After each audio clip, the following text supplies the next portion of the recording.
guys, apa kabarnya? Masih semangat? Oke, harus ya. Soalnya walaupun pandemi kayak gini, kalian harus tetap semangat.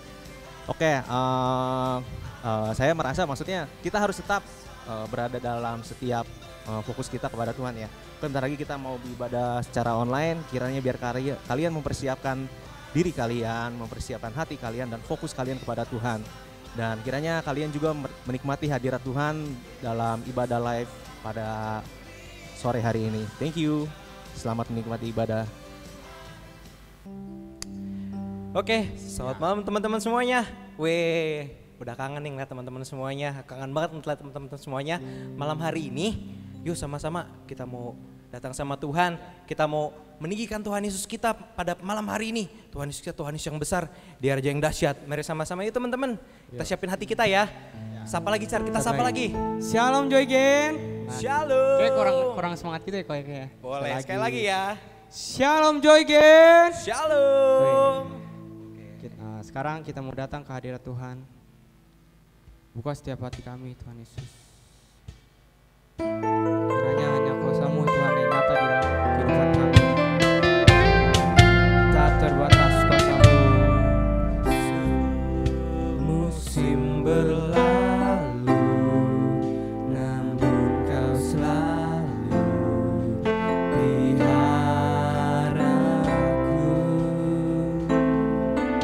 Kasih dan setiamu tak pernah layu di hidupku. Lebih luas dari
cakrawala, tak terbatas kasih-Mu.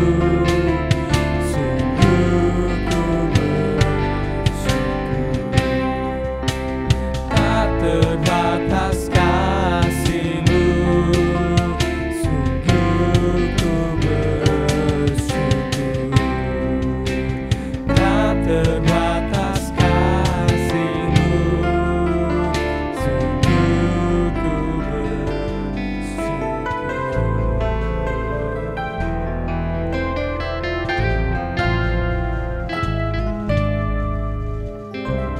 Terima kasih Tuhan untuk segala kebaikan-Mu Tuhan yang sudah Tuhan berikan kepada kami dalam seminggu ini.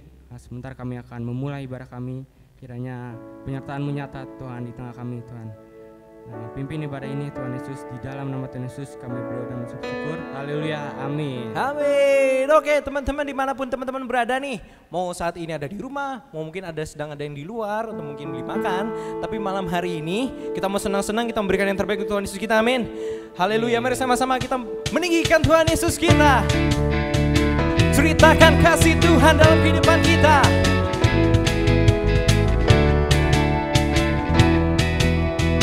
Dia yang berjanji hidupku diterima anugerahnya, dilayakkan oleh kebaikannya. Tuhan Yesus jadi penuntunku, panggilku ceritakan kebaikannya. Oh hatinya buatku alami cinta kasihnya, hatinya bagi semua alami cinta kasihnya. Ceritakan kasihnya di dunia yang sangat butuhkan harapan. Ceritakan kasih Tuhan, oh, di dunia yang sangat butuhkan harapan, keselamatan kekal. Amin. Bareng-bareng ya. Hidupku diterima anugerahnya, dilayakkan oleh kebaikannya. Tuhan Yesus jadi penuntunku, panggilku ceritakan kebaikannya. Oh hatinya buatku alami cinta kasihnya, hatinya bagi semua alami cinta kasihnya. Ceritakan kasihnya di dunia yang sangat butuhkan harapan. Oh, ceritakan kasih Tuhan, oh, di dunia yang sangat butuhkan harapan, keselamatan kekal. Haleluya, musik memuji Tuhan. Kami percaya Tuhan, keselamatan kekal itu bagian kami. Amin.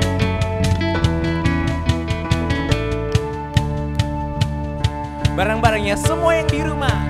1, 2, 3, go. Ceritakan kasihnya di dunia yang sangat butuhkan harapan. Ceritakan kasihnya di dunia yang sangat butuhkan harapan, keselamatan kekal.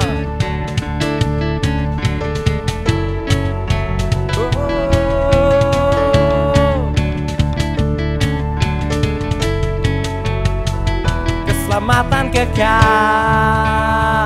Amin. Tuhan yang menjamin keselamatan setiap kita, teman-teman. Mari sama-sama, kalau sebentar kita akan diisi oleh firman Tuhan. Sama-sama kita mau lebih lagi datang sama Tuhan. Dia selalu ada dalam kehidupan kita. Di saat seperti ini teman-teman, mungkin badai cobaan boleh hadir, tapi yakin Tuhan ada, Tuhan beserta. Dia menjamin, Dia menjaga. Jangan sampai kita kehilangan harapan kita sama Tuhan. percayalah malam hari ini, God is for me, God is for you. Your love is stronger than my fear. Your grace is greater than my sin. I'll tremble at death. Where is your sting? Here I declare my victory. Your love is stronger than my fear. Amen. Your grace is greater than my sin. Oh, tremble at death. Where is your sting? Here I declare my victory.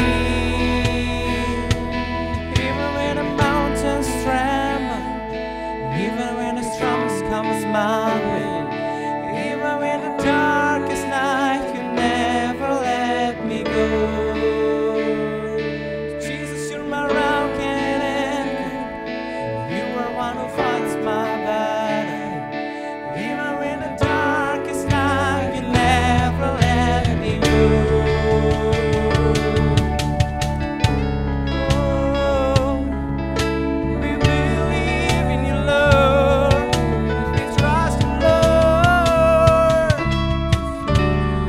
Sama-sama katakan, your love is stronger than my fear.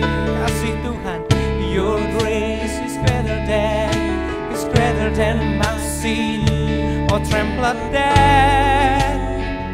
Where is your sting? Here I declare my victory.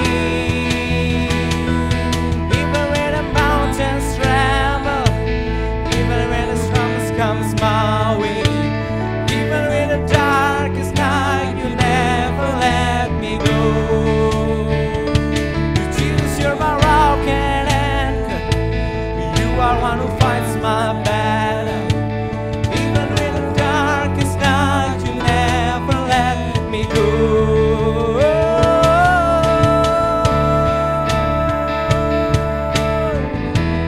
Kau yang berjanji bagi setiap kami, Tuhan. Kau yang bertarung melawan senap ketakutan kami, senap masalah kami. Janji-Mu, Tuhan. Oh, Jesus.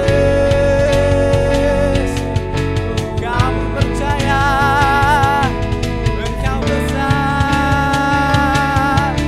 Jesus, Jesus. Haleluya. Oh, Jesus.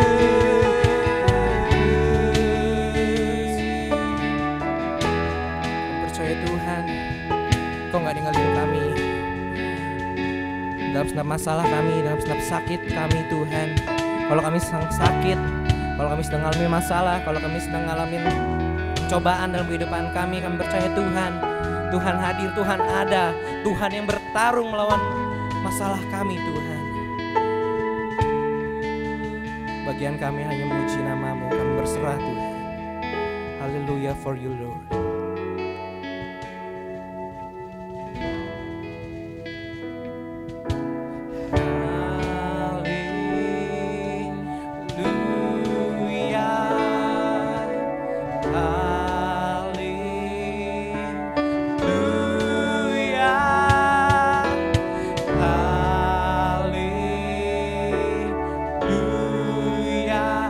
I'm not afraid. God is for me. Hallelujah. Hallelujah.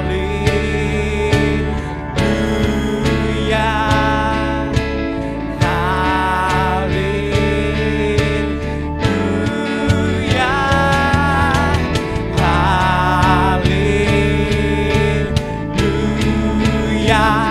I'm not afraid.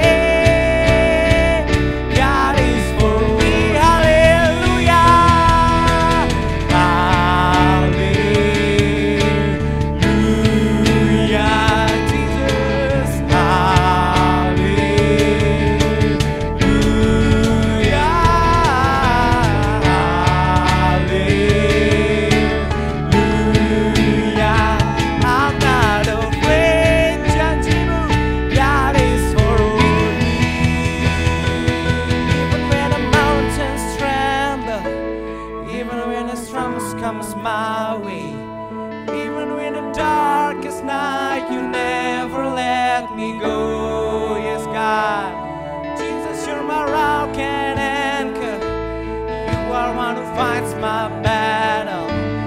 Even in the darkest night, you never let me go. Even when the mountains tremble, even when the troubles comes my way, even in the darkest night, you never let me go. Jesus, you're my rock and anchor. You are one who fights my battle. Even in the darkest night, you never let me go. Even in the darkest night, you never let me go. Even in the darkest night, you never let me go.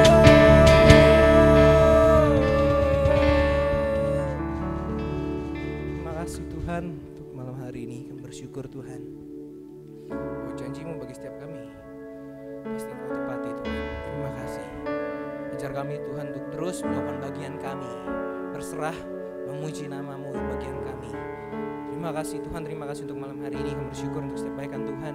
Kalau sebentar kami akan diisi oleh firman Tuhan, firman yang akan menuntun kami dalam kehidupan kami. Terima kasih Tuhan, terima kasih. Buka setiap hati kami, buka setiap telinga kami untuk mendengar. Terima kasih Tuhan, terima kasih. Kami siap mendengar firman Tuhan. Demi nama Tuhan Yesus kami berdoa ucap syukur. Haleluya. Amin. Halo teman-teman Joy Gen, waduh apa kabarnya nih? Saya berharap teman-teman semuanya dalam keadaan yang baik, dalam keadaan yang sehat. Senang banget hari ini bisa kita sama-sama ibadah online lagi. Walaupun kita dari rumah, tapi tetap kita harus punya semangat untuk kita memuji, membesarkan nama Tuhan, untuk kita juga belajar mengenai firman Tuhan. Nah, pada hari ini saya akan membawakan sharing, saya kasih judul Committing to the True God. Nah, teman-teman, kalau teman-teman perhatiin bulan ini Joy Gen tuh lagi membahas tema besar soal ketaatan. Waktu itu kita belajar bahwa bagaimana kita sebagai anak Tuhan harus hidup dengan taat. Mengapa alasan kita perlu taat? Nah, pada kali ini saya akan membahas bahwa ketika kita taat kepada Tuhan itu diperlukan namanya sebuah komitmen. Nah, komitmen itu kan kita berbicara soal sesuatu yang konsisten, yang bisa disebut janji gitu, yang kita lakukan kepada Tuhan. Tapi lebih dari itu. Nah, pada saat hari ini saya akan membahas satu tokoh Alkitab yang cukup terkenal. Dia adalah Elia. Nah, Elia ini adalah nabi yang melayani pada masa pemerintahan Raja Ahab. Nah, pada saat itu dikenal dengan raja yang sangat jahat. Kenapa sih kejahatannya? Kejahatan itu tercatat di 1 Raja-Raja 16 ayat 30. Ahab dan Isabel ini istrinya, dia membawa Israel jatuh ke dalam dosa. Dosanya apa sih? Dia menyembah Baal atau dewa kesuburan dan cuaca. Nah, bahkan dicatat bahwa Raja Ahab ini kejahatannya ini melebihi dari pendahulu-pendahulunya. Nah, mengapa sih saya kok tertarik bahas Nabi Elia? Karena saya waktu itu cari-cari bahan, saya perhatiin apa ya yang cocok yang saya mau bawain di Joy Gen, dan ini relate sama kehidupan kita. Nah, pada saat itu saya dapat, oh ini Nabi Elia nih, soal kehidupannya ini sangat relate dengan kehidupan kita. Nah, bahannya itu kita baca di 1 Raja-Raja 17 ayat 1 sampai 24. Nah, akibat Raja Ahab yang kejahatannya tadi, Tuhan tuh memberi hukuman kepada Raja Ahab dan Israel. Nah, hukumannya apa? Israel itu tidak akan mendapatkan hujan beberapa tahun. Wah, teman-teman kebayang gak sih kalau kita ini di Dengklok aja atau di Kerawang ya, ini kita udah cuacanya udah panas banget. Tapi kadang juga sekarang cuacanya nggak menentu kan. Kalau teman-teman perhatiin, udah kita kadang hujan gede banget tuh, kadang kalau panas banget. Nah, kebayang nggak kalau beberapa tahun nggak turun hujan? Wah, pastinya repot banget ya. Kita kan apa-apa kebutuhan itu butuh minum, butuh air. Entah kita mau mencuci pakaian, entar kita mau minum. Pokoknya air tuh sebagai kebutuhan dasar kita gitu. Nah, Tuhan memberi hukuman kepada Israel untuk nggak dapat hujan beberapa tahun. Kebayangkan betapa kekeringannya Israel pada saat itu. Nah, tujuannya apa sih? Allah mau menunjukkan kuasanya. Oh ini loh saya Tuhan yang sebenarnya. Buat apa kamu menyembah dewa lain? Gitu kan. Nah akibatnya apa? Ahab ini marah. Nah dia punya niat jahat kepada Elia. Nah di sini saya mau bahas ada 3 ketaatan Elia. Ketaatan Elia yang pertama, nah pada saat itu Tuhan meminta Elia untuk berjalan ke timur dan bersembunyi di tepi sungai Kerit di sebelah timur sungai Yordan. Nah mungkin teman-teman kalau kita jadi Elia mungkin kita bakal bertanya-tanya ya, wah apa sih maksud Tuhan buat hidup saya? Kok tiba-tiba saya diminta pergi, padahal nggak tahu alasannya apa, tujuannya juga buat apa gitu. Terus mungkin nanti Elia berpikir, gimana nanti saya makan, gimana saya tinggal di mana dan sebagainya gitu. Tapi Tuhan langsung jawab di ayat yang ke-6, di 1 Raja-Raja 17 ayat yang ke-6, Tuhan menyediakan makanan melalui burung gagak. Wah, kebayang nggak teman-teman? Kita dikasih makanan sama hewan gitu, hewan yang bawain buat kita. Nah itu tentunya aneh banget ya. Tapi itulah kita punya Tuhan yang di luar akal kemampuan manusia gitu kan. Tuhan kasih makanan Elia melalui burung gagak, roti dan daging. Wah, Tuhan kita Tuhan yang keren banget. Dan Elia minumnya minum air sungai, gitu. Nah, poinnya begini teman-teman. Poin yang pertama, ketika Elia tahu dia hidup untuk siapa, ketika Elia tahu apa identitas dirinya, dia akan mengerti apa yang Tuhan maksud dalam kehidupannya. Poin yang pertama adalah new identity atau identitas yang baru. Ayatnya ada di Efesus 2 ayat 10. Saya akan bacakan. Karena kita ini buatan Allah, diciptakan dalam Kristus Yesus untuk melakukan pekerjaan baik yang dipersiapkan Allah sebelumnya. Ia mau supaya kita hidup di dalamnya. Nah teman-teman, melalui ayat ini kita tahu kalau identitas diri kita, hidup kita ini ditentukan karena omongan Tuhan, ditentukan karena perkataan Tuhan. Nah kita diciptakan untuk pekerjaan yang baik, bukan pekerjaan yang jahat. Jadi kita belajar bahwa Elia mengerti bahwa hidupnya dia punya identitas baru untuk dia memuliakan nama Tuhan.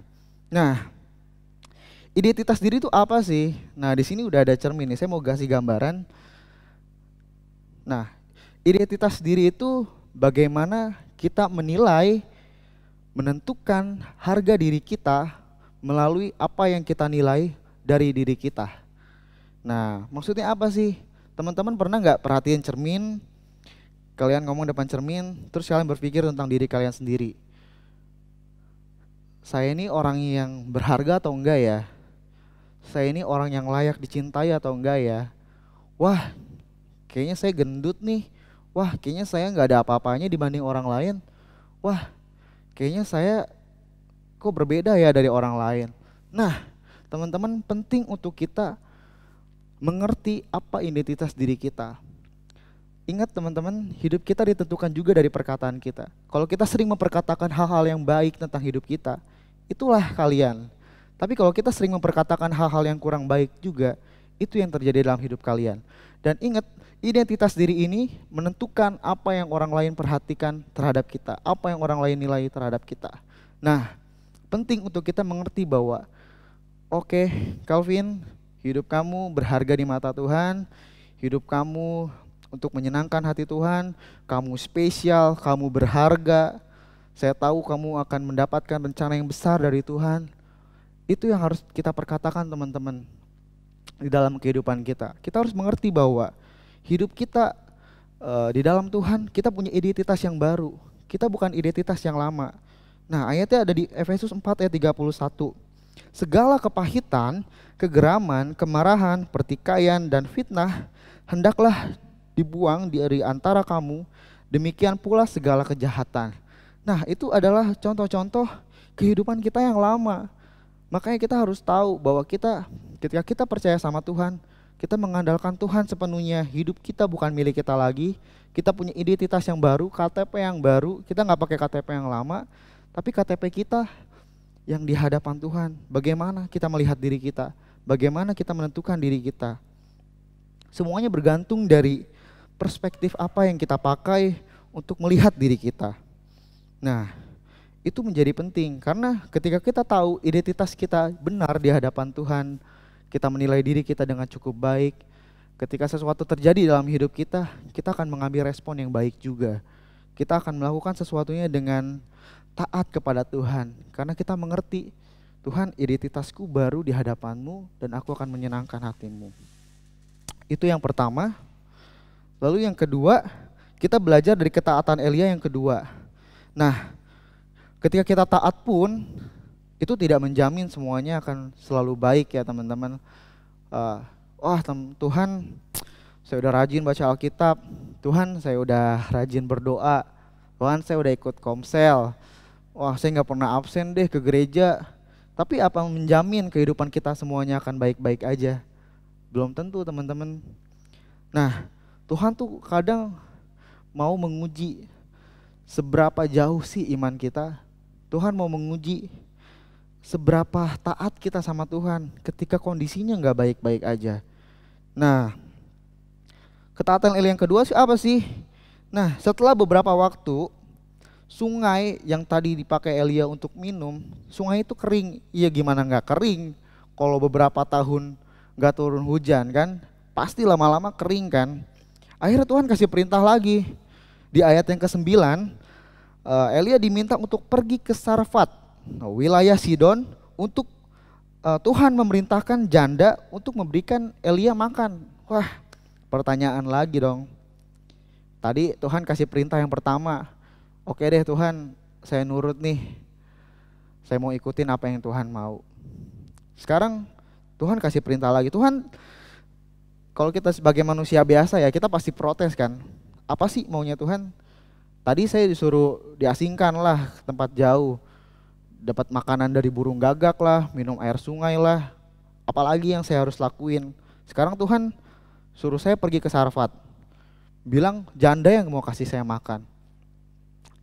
Mungkin kalau kita sebagai manusia biasa apa ya, Tuhan maunya apa sih? Tadi minta ini, sekarang minta itu. Tuhan kok banyak maunya gitu kan. Nah, mungkin pemikiran Elia juga kayak gitu pada saat itu. Tapi karena identitas diri yang benar di hadapan Tuhan, dia tahu, makanya dia mau taat sama Tuhan. Nah, gimana caranya? Yang kedua yang mau saya bahas di sini adalah strong foundation. Apa sih maksudnya? Pondasi yang kuat.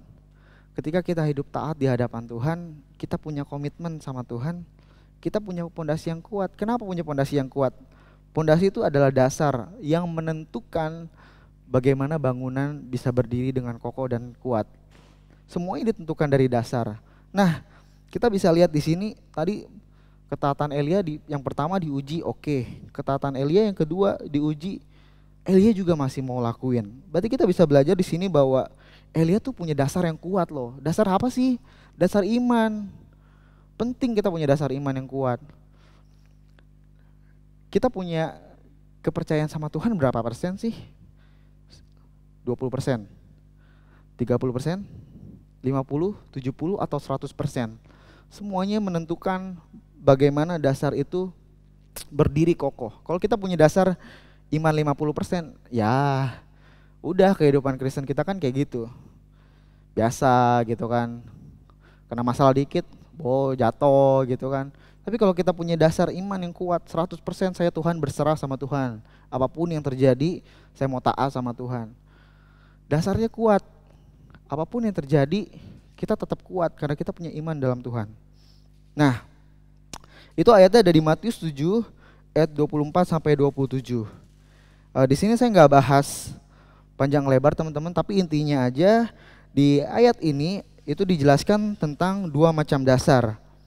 Itu ada orang yang mendirikan rumahnya di atas batu, ada orang yang mendirikan rumahnya di atas pasir. Mungkin teman-teman juga udah sering perhatiin, pasti kita tahu mana yang akan lebih bertahan dengan kuat. Pasti yang di atas batu kan. Siapa coba orang yang membangun rumah di atas pasir?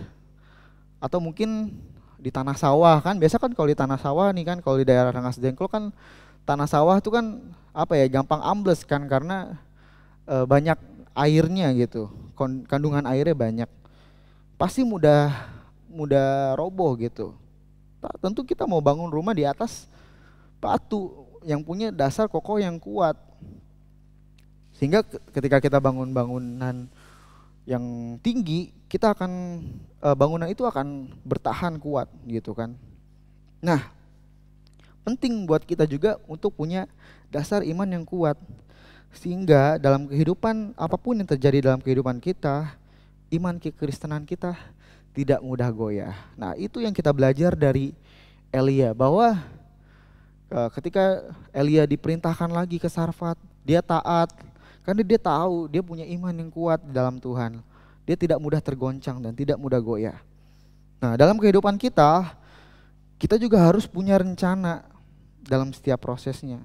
Kita nggak boleh menganut istilah hidup let it flow aja lah, berjalan apa adanya lah. Nah, orang yang hidupnya gitu-gitu aja, gimana nanti, nggak punya perencanaan matang, nggak punya dasar yang kuat, suatu saat ketika menghadapi sesuatu, dia juga pasti akan lemah juga, gitu. Makanya dalam kehidupan kita juga perlu kuat terlebih dahulu, apalagi untuk menguatkan orang lain. Nah, bagaimana kita bisa menguatkan orang lain kalau diri kita sendiri belum kuat? Kita masih suka bolong-bolong, bangun hubungan sama Tuhan, kita doa masih bolong-bolong, kita dengar firman Tuhan juga masih ibadah online nih kan, di skip tuh, siapa yang di skip nih, gitu kan. Nah, gitu. Bagaimana kita bisa menguatkan orang lain? Jadi kita perlu kuat dulu, baru kita berdampak buat orang sekitar kita. Nah, itu yang kedua teman-teman. Yang ketiga, kita belajar dari ketaatan Elia yang ketiga, itu yang saya catat di sini. Ketaatan Elia itu hasilnya apa sih? Dia mau melayani orang lain. Melayaninya di mana? Di ayat 13, Elia bilang ke janda itu supaya jangan takut. Lalu di ayat yang ke-14 dan ke-16, Elia bilang kepada janda itu bahwa tepung dan minyak yang janda itu punya tidak akan habis. Kebayang gak teman-teman? Waktu Elia datang ke janda itu, dia pasti lapar kan, dia minta makan. Dia cuma punya tepung dan minyak. Dia takut. Janda ini takut, gimana nih kalau persediaan makananku habis, sedangkan aku harus menghidupi anakku juga gitu kan. Nah, kita perlu tahu bahwa ketaatan itu menular. Ketika hidup kita benar di hadapan Tuhan, orang sekitar pun akan diberkati melalui hidup kita. Itu pasti teman-teman. Nah, sampai janda ini bertanya sama Elia, maksudnya apa sih kamu datang ke tempat ini? Apa untuk menegur kesalahanku? Apa supaya anakku meninggal? Apa sih maksud kamu apa kesini gitu kan? Nah, di ayat yang ke-18 sampai 23, Elia melayani janda itu. Melayaninya di mana sih? Anak janda itu sakit dan sudah tidak bernafas. Nah, ketika Elia punya iman yang kuat, punya dasar yang kuat, dia punya identitas diri yang kuat, dia mau melayani orang lain. Dia bantu janda itu. Dia bawa anak itu, dia memberikan permohonan kepada Tuhan, dia berdoa supaya anak itu dihidupkan kembali. Tahu nggak apa yang teman-teman yang terjadi? Permintaan Elia dikabulkan sama Tuhan. Anak itu hidup lagi. Nah, artinya di sini kita belajar bahwa terang itu akan selalu terlihat dan akan berdampak gitu. Terang akan selalu terlihat. Ketika dalam kegelapan, terang itu pasti akan memberi dampak kepada kegelapan. Nah, pada saat itu juga janda itu bilang ke Elia, engkau adalah abdi Allah, firman Tuhan yang kau ucapkan itu benar. Nah, kita di sini melihat bahwa dari kehidupan Elia yang seperti itu, dari ketaatan Elia yang Elia perlihatkan, akhirnya dia juga bisa melayani orang lain. Kehidupannya boleh berdampak, boleh memberkati orang lain. Nah, saya berharap teman-teman kehidupan kita juga bukan hanya memberkati diri kita sendiri, kita nggak mau egois sama diri kita sendiri, tapi kita belajar untuk jadi dampak untuk kehidupan kita sekitar. Mulai dari yang terkecil, dari lingkungan keluarga kita. Coba perhatiin lagi, mana yang belum mengenal Tuhan, mana yang belum sungguh-sungguh mengenal Tuhan. Coba teman-teman kita sama-sama belajar supaya bukan cuma kita aja, tapi boleh banyak orang, keluarga kita juga boleh melayani Tuhan. Nah, poinnya di sini serve other people atau melayani orang lain. Ayatnya ada di Yohanes 13 ayat 34 sampai 35, saya bacakan. Aku memberikan perintah baru kepada kamu, yaitu supaya kamu saling mengasihi sama seperti aku telah mengasihi kamu, demikian pula kamu harus saling mengasihi. Dengan demikian, semua orang akan tahu bahwa kamu adalah murid-muridku, yaitu jikalau kamu saling mengasihi. Nah, teman-teman di sini sangat banget jelas perintah yang Tuhan berikan kepada kita adalah untuk saling mengasihi. Untuk kita tahu bahwa hidup kita adalah sebagai murid-muridnya Tuhan, perintahnya jelas harus saling mengasihi. Jadi nggak ada alasan lagi buat kita hidup sendiri-sendiri aja, buat kita hidup cuek-cuekan aja. Walaupun saat ini kita lagi diminta buat social distancing, tapi bukan berarti kehidupan sosial kita benar-benar berhenti gitu. Karena tetap kita nggak bisa hidup tanpa orang lain. Dan kita harus melayani orang lain. Melayaninya banyak. Coba perhatiin teman-teman kalian atau cek kehidupan kalian sendiri. Kalian udah sungguh-sungguh belum sama Tuhan? Coba perhatiin teman-teman kalian yang mungkin terlihat nggak aktif nih. Kita kan sering ngadain live share di hari Kamis. Coba siapa yang jarang join? Coba belajar buat tanya sama mereka. Kamu kenapa sih nggak pernah join? Atau tanya kabar mereka. Kenapa? Kamu apa kabar gitu kan? Gimana kesibukan kamu? Coba belajar dari hal-hal yang kecil dulu. Karena kita percaya kan, kalau kita setia sama hal kecil, Tuhan kasih hal yang besar. Kayak minggu lalu kita belajar soal hidup kita dipromosikan sama Tuhan kan. Nah, orang yang taat adalah orang yang dewasa. Orang yang dewasa akan mengerti bahwa hidupnya bukan untuk dirinya sendiri, tetapi untuk membangun hubungan dengan orang lain dan membuat nilai hidup orang lain menjadi lebih baik. Jadi usahain teman-teman ketika kita ketemu sama orang lain, teman-teman sekitar kita, teman-teman komunitas kita, coba bangun komunikasi yang baik, berikan hal-hal positif sama mereka supaya kita sama-sama bertumbuh di dalam Tuhan. Nah, lalu kita terlalu banyak memperhatikan diri sendiri sehingga kita tidak peduli dengan masalah orang lain. Nah, ini yang jadi permasalahan kita. Anak-anak zaman sekarang itu mungkin di mana-mana kita tuh udah nyaman sama dunia kita sendiri. Jadi kita udah kita nggak peduli sama masalah orang lain. Kita nggak sensitif. Nah, kita belajar nih di Markus 12 ayat 31, dan hukum yang kedua ialah kasihilah sesamamu manusia seperti dirimu sendiri. Tidak ada hukum yang lebih utama daripada kedua hukum ini. Selain kita benar-benar mengasihi Tuhan, hukum yang kedua adalah mengasihi sesama manusia kita, teman-teman kita, sesama kita seperti diri kita sendiri. Nah, itu bukan hal yang mudah teman-teman. Coba kalian menerima diri kalian sendiri dulu. Sehingga ketika kalian menerima diri kalian sendiri, hidup kalian boleh belajar mengasihi sesama. Nah, mungkin saya tutup firman Tuhan hari ini dengan sharing. Kemarin beberapa minggu lalu Joygen sempat kita adain charity ya. Kita mungkin ini kerinduan kami para leaders di Joygen soal coronavirus ini yang udah cukup lama dan gak kelar-kelar gitu ya. Kita ngobrol apa sih yang bisa kita lakuin supaya kita belajar memberkati orang lain. Akhirnya kita susun plannya, kita coba tanyain anak-anak Joygen yang mereka yang udah kerja, kalau kalian berbeban untuk memberi, kalian boleh memberi. Kita nggak lihat besar kecilnya, yang penting kita tanemin ke mereka bahwa ketika kita memberi, kita nggak akan pernah kekurangan. Akhirnya kita kumpulin. Saya kalau nggak salah waktu itu dapat berapa juta gitu ya, udah cukup banyak deh pokoknya.